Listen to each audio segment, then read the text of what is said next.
Game of 4 here on the ESPN family of networks. He leads the NBA in triple-doubles and double-doubles, and he's in action tonight against the Los Angeles Clippers. Welcome inside our Los Angeles studio, Michael Wilbon, Brian Windhorst, Kendrick Perkins.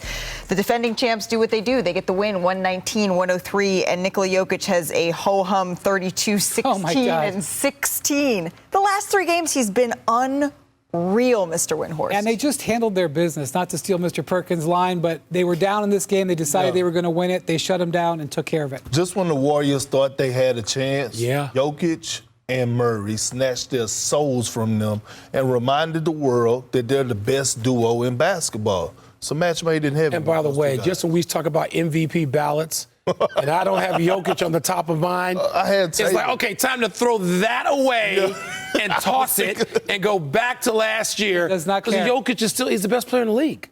He is. I mean, the only thing it seems like he maybe cares a little bit about is if his teammates get him birthday presents. Well, I'm going to tell you this. He'll get my vote if he take a trophy, if he take a picture holding the trophy on his horse. Okay. There you go. I'm sure we can make that happen. All right. Time to get you to Crypto.com Arena. The NBA on ESPN is presented all season long by State Farm. Like a good neighbor, State Farm is there.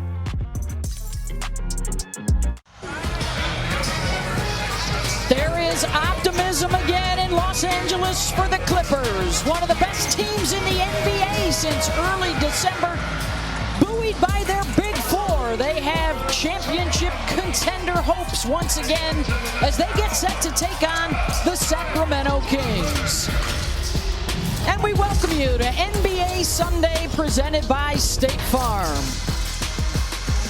Capacity crowd on hand for this California showdown. Southern California against Northern California, and a couple of teams ready to put a big push forward towards the playoffs. Hi, everybody, and welcome courtside. I'm Beth Mowens, along with Bob Myers. And the big story this year for the Clippers, the success they've had with their stars, their availability being their best ability, Bob. And they've been great this year, and Beth. In the past, they haven't. People don't realize the Clippers have the second best record in the NBA, only behind the Warriors since 2011-12. Big reason why is what you're looking at right there.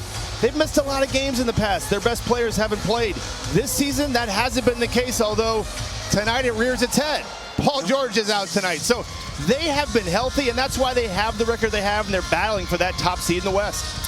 On the other side for Sacramento, that tremendous regular season a year ago, ironically enough, their numbers a bit better at the All-Star break, yet they find themselves lower in the Western Conference. The Western Conference is better, and we're going to have time to get into that and the why of it. But problem for Sacramento, they're sitting in that play-in spot. They're at the top of the play-in spot, but that fourth toughest remaining schedule, that's going to be a monster for the Kings down the stretch. They don't want to fall any further than 7.